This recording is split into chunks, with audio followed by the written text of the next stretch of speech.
வணக்கம்.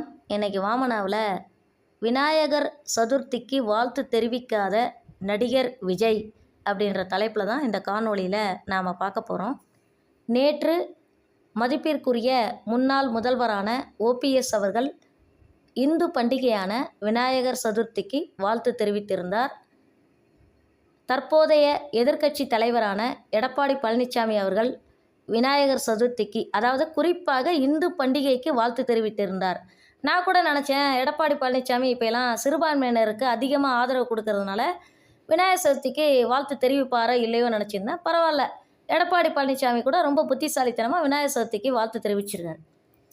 இன்னும் ஒரு சில எதிர்க்கட்சி தலைவர்கள்லாம் வாழ்த்து தெரிவிச்சிருக்காங்க. அப்படி இருக்கும்போது புதிதாக கட்சியை துவக்கியுள்ள தமிழக வெற்றிக் கழகம் அப்படின்ற ஒரு கட்சியை துவக்கியுள்ள நடிகர் விஜய் அவர்கள் இந்து பண்டிகையான விநாயகர் சதுர்த்திக்கு ஏன் வாழ்த்து தெரிவிக்கவில்லை அப்படிங்கிறது ஒரு மிகப்பெரிய ஒரு சர்ச்சையாக விமர்சனம் செய்யப்பட்டு வருகிறது.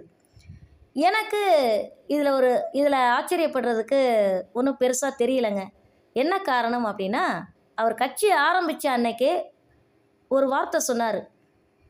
எங்கள் கட்சிக்கு ரோல் மாடல் யார் அப்படின்னு சொல்லி கேட்டிங்கன்னா, புரட்சி தலைவர் எம்ஜிஆர் அவர்கள், தந்தை பெரியார் அவர்கள், பேரறிஞர் அண்ணா அவர்கள் அப்படின்னு சொல்லிட்டு திராவிட கட்சிகளுக்கு, திமுக, அதிமுக திராவிட கட்சிகளுக்கு உரிமைப்பட்ட தலைவர்களை இவர் தத்து எடுத்துக்கிறார்.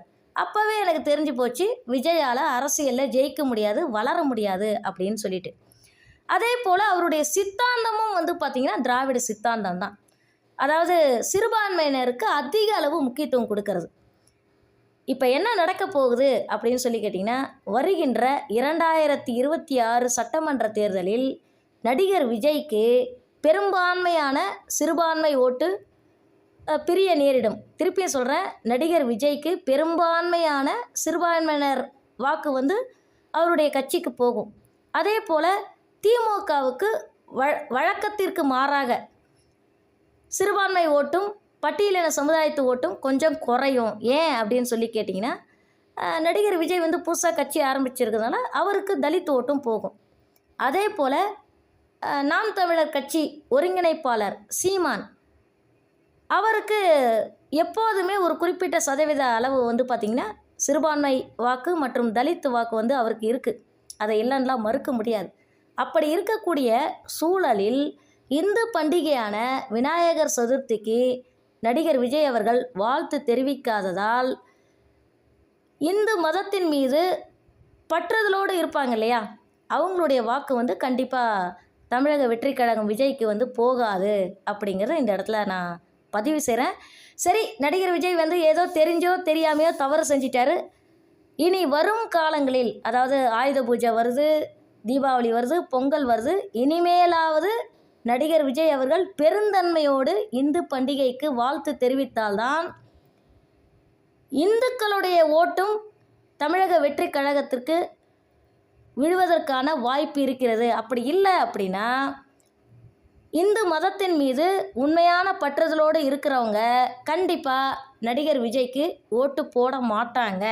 அதனால் ஒரு புத்திசாலியான தலைவர் என்ன பண்ணணும் அப்படின்னா, மத சார்பற்ற முறையில் எல்லா மதத்தை சேர்ந்த மக்களுக்கும் வாழ்த்து தெரிவிக்கணும். எல்லா பண்டிகைக்குமே வாழ்த்து தெரிவிக்கணும். அந்த பெருந்தன்மை நடிகர் விஜய் கிட்ட இல்லை அப்படின்னா அவரால் நிச்சயமாக அரசியலில் ஜெயிக்க முடியாது. ஒரு சிறந்த தலைவராக அவரால் வளரவே முடியாது.